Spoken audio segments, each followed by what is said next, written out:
انوار الحق جو ہیں وہ اب اقتدار سے جا چکے ہیں، اور فیصل ممتاز راٹھور جو ہیں، جو آزاد جموں کشمیر کے عدم اعتماد کی تحریک کی کامیابی کی صورت میں نئے وزیر اعظم بن چکے ہیں، اور انہوں نے اپنی کابینہ بھی تشکیل دے دی ہے۔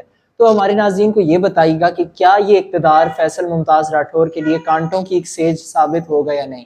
دیکھیے یہ خطہ بہت ڈیفیکلٹ ہے، اس کی وجہ یہ ہے کہ یہاں کبھی بھی مطلب یہاں ہر چیز یہاں جو اہم چیزیں ہیں جو اس خطے کو اس کوگمائر سے نکال سکتے تھے وہ ہیں گورننس، ٹرانسپیرنسی، اکاؤنٹیبلٹی اور کرپشن میں کمی۔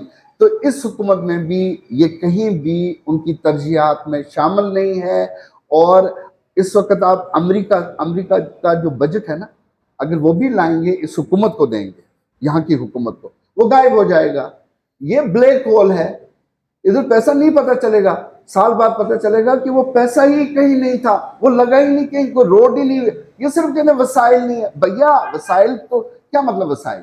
گورننس ٹھیک کرنے میں کون سے وسائل لگتے ہیں؟ اکاؤنٹیبلٹی کو ٹھیک کرنے میں کون سی وسائل لگتے ہیں؟ ٹرانسپیرنسی لانے میں کون سی وسائل لگتے ہیں؟ میرٹ پر اپوائنٹمنٹس کرنے میں کون سے وسائل آپ کو درکار ہیں؟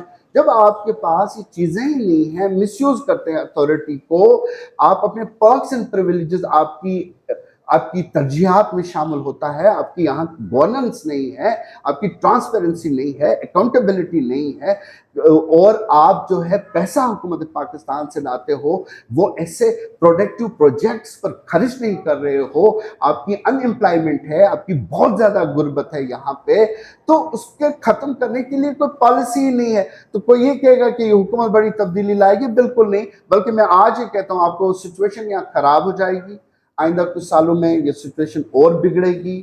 اور اگر اس کو میں یہ سمجھتا ہوں کہ ان چیزوں کو ایڈریس نہیں کیا گیا، لیکن اگر آپ یہ کہتے ہیں کہ اس پولیٹیکل ایلیٹ کے پاس کیپیسٹی ہے وہ ایڈریس کر پائے گی، وہ بالکل ایڈریس نہیں کر پائے گی۔